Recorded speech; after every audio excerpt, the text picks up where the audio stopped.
இப்போ நான் ஒரு பொலிட்டிக்கல் சயின்ஸ் ஸ்டூடெண்டாக இருக்கேன். நான் வந்து இந்த நிறைய கட்சி அவங்களோட ப்ரோபகேண்டா அதுக்கப்புறம் அவங்களோட பொலிட்டிக்கல் மேனிஃபெஸ்டோஸ் பார்த்துருக்கேன்.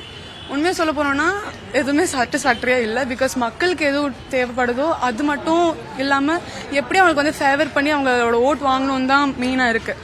எல்லாருக்குமே சொல்கிறேன். அண்ட் நிறைய எங்கள் ஃப்ரெண்ட்ஸ்குள்ளேயே நிறைய டிபேட் போச்சு, எதுக்கு ஓட் போடலாம். பிகாஸ் ஏதாவது நோட்டை மட்டும் போடக்கூடாது, ஏன்னா நம்ம ஓட்டை வேஸ்ட் பண்ணக்கூடாதுன்னு. எதுக்காவது ஒன்றுத்துக்கு போடணும் தான் இருக்கு, ஆனால் எதுக்கு போடக்கூடாதுன்னு தெரியாததால என்ன பண்ணணும்னு தெரியாமல் இருந்துச்சு. அதுக்கப்புறம் என்னோட ப்ராஜெக்டே ஆக்சுவலி வந்து வெல்ஃபேரா ஓட்டுறாப்பா, இந்த ஓட்டிங் இந்த மேனிஃபெஸ்டோஸ் அதெல்லாம் எதுக்காக இந்த ஃப்ரீபீஸ் எல்லாம் கொடுக்குறாங்கங்கிற ஒரு பெரிய டவுட்டாகவே இருக்கு. ஏன்னா உண்மையை சொல்லி பீப்புளை வந்து இந்த நம்ம ஸ்டேட்டுக்காக நல்லது பண்ணணும்னு இல்லாமல் எப்படி அவங்களோட ஓட்டு வாங்கணும் அப்படின்னு சொல்லியே இருக்கு. அதுதான் எனக்கு வந்து தமிழ்நாட்டில் கொஞ்சம் வருத்தமாக இருக்குது. ஏன்னா நம்ம எல்லா பொலிட்டிக்கல் பார்ட்டிஸுமே வந்து பீப்புளை வந்து ப்ரையாரிட்டைஸ் பண்ணாமல் அவங்களோட ஓட்டு எப்படி வாங்கணும், அவங்க எப்படி வின் பண்ணணும்னு தான் பார்க்குற மாதிரி எனக்கு தோணுது. ஸோ தமிழ்நாடுடைய பேட்டர்னில் யங்ஸ்டர்ஸ் வந்து இப்போ ரொம்ப டிஃப்ரெண்ட் ஆகிட்டாங்க.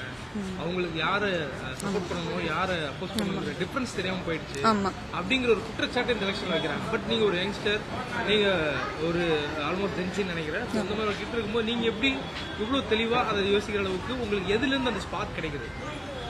சார், எஜுகேஷன் தான் சார் டூல். நம்ம படிக்கிறோம் அப்படின்னா அது எதுக்காக படிக்கிறோம்னு ஃபர்ஸ்ட் தெரிஞ்சு இது பண்ணணும். ஒருத்தருக்கு ஓட் போடுறோம்னா அது எதுக்காக போடுறோம், நம்மளுக்கு அவங்க ஓட்டு போட்டால் நம்மளுக்கு வந்து வேண்டியதெல்லாம் பண்ணுவாங்களான்னு நம்ம பார்த்து தான் பண்ணணும். அவங்க வந்து ஆக்டர் இல்லைன்னா இவங்க வந்து நம்மளுக்கு வந்து காலகாலமாக இவ்வளோ பண்ணியிருக்காங்க, இவ்வளோ ஃப்ரீபீஸ் கொடுத்துருக்காங்க, டிவி வாஷிங் மிஷின் கொடுத்து அதெல்லாம் இல்லை. உனக்கு வந்து ஃபியூச்சரில் நிஜமாவே உண்மையாகவே உன் சொசைட்டிக்காக பண்ணுவாங்களான்னு பார்த்து பண்ணாதான் இருக்குது சார். நான் படிக்கும் போதே டெய்லி பொலிட்டிக்கல் சயின்ஸ் ஸ்டூடெண்டால நிறைய இது லா ரூல்ஸ் அதெல்லாம் பாலிடிக்ஸ் பற்றிலாம் பார்க்குறேன் சார். ஸோ எது நம்மளுக்கு உண்மை, நம்ம சொசைட்டிக்கு எது பெட்டராக இருக்கும்னு சொல்லி பார்க்கறது தான் உண்மை. ஸோ அது ஒரு ஜென்சியாக நான் நம்புகிறேன். என்னோட எல்லா ஜென்சியும் இப்படி ஃபாலோ பண்ணால் நல்லா இருக்கும். போட்டேன் சார், தவிட போட்டேன். புதுசாக இருந்துச்சு. இது என்னோட செகண்ட் டைம் ஆக்சுவலி ஓட்டிங் போடுறது. பட் என்ன சொல்கிறது, கொஞ்சம் நர்வஸாக இருந்துச்சு, யாருக்கு போடணும் எல்லாமே ரொம்ப யோசிச்சுட்டே இருந்தேன். But at the same time நம்ம சொசைட்டிக்கு எது நல்லதுன்னு பார்த்து நல்லா யோசிச்சு பொலிட்டிக்கல் மேனிஃபெஸ்டோஸ் பார்த்து தான் போடணும். நம்ம எப்போவுமே அவங்க அந்த ஆளை தவிர்த்து அந்த கட்சி என்ன நம்மளுக்கு பண்ண போகுதுன்னு மட்டும்தான் பார்த்து பண்ணணும். ஆளை பார்த்து பண்ணாதீங்க, பண்றதை நல்லா பண்ணுங்க. ஆமாம், இதுதான் ஃபர்ஸ்ட் ஓட்டிங். ஆமாம் சார், சிஎம்க்கு this is my first time. Avanthika Chandrasekhar. என்னோட பேர் அஸ்வின் குமார். நான் வந்துட்டு காலேஜ் செகண்ட் இயர் சிஎஸ்சி படிக்கிறேன்.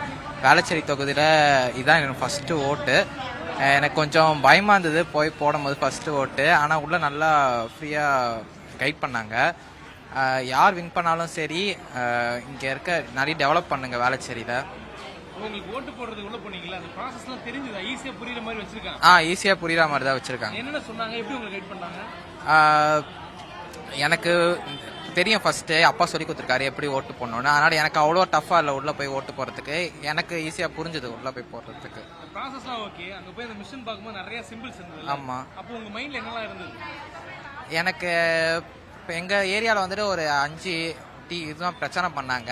ஸோ அந்த 5ல் வந்து யார் பெஸ்ட்டாக பண்ணாங்களோ அவங்களுக்கு போட்டிருக்கேன். ஆமாம். என்னெல்லாம் கவனிச்சிங்க, என்னெல்லாம் உங்களுக்கு அட்ராக்ட் பண்ணுச்சு இந்த கேம்பெயினில்? இந்த கேம்பெயினில் என்ன அட்ராக்ட் பண்ணுச்சுன்னா, ஒரு பார்ட்டிக்காரங்க வந்துட்டு வேளச்சேரியில் டெவலப் பண்ணுவேன், இதெல்லாம் டெவலப் பண்ணுவேன்னு சொன்னாங்க. ஸோ நிறைய பார்க் கொண்டு வருவேன் அதெல்லாம் சொன்னாங்க. அது நிறைய ஒரு பொலிட்டிக்கல் பார்ட்டி வந்து பெரிய க்ரௌட் காட்டினாங்க, ஒரு கிரேஸ் இருக்குது, நிறைய வாக்குறுதி கொடுத்துருக்காங்க, நிறைய பேர் நிறைய செஞ்சுருக்காங்கன்னு சொன்னாங்க, ஒரு புதுசாக வர்றாங்க அப்படின்லாம் சொன்னாங்க. ஸோ இது எல்லாத்தையும் பார்க்கும்போது எது உங்களை அட்ராக்ட் பண்ணுற மாதிரி இருக்கு?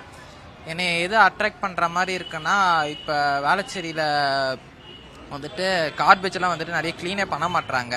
ஸோ இப்போ நிறைய பேர் வந்ததில் சொல்லியிருக்காங்க, நாங்கள் வின் பண்ணோன்னா கார்பேஜெல்லாம் வந்துட்டு கரெக்ட் டைம் க்ளீன் பண்ணுவோம்னு சொல்லியிருக்காங்க. ஸோ லோக்கல் இஷ்யூ அட்ரஸ் பண்ணுறது உங்களுக்கு? ஆமாம், தேங்க்யூ.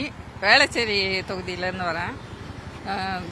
சொன்ன மாதிரி பெண்களுக்கு ரொம்ப பாதுகாப்பு இல்லாத மாதிரி தோணுது.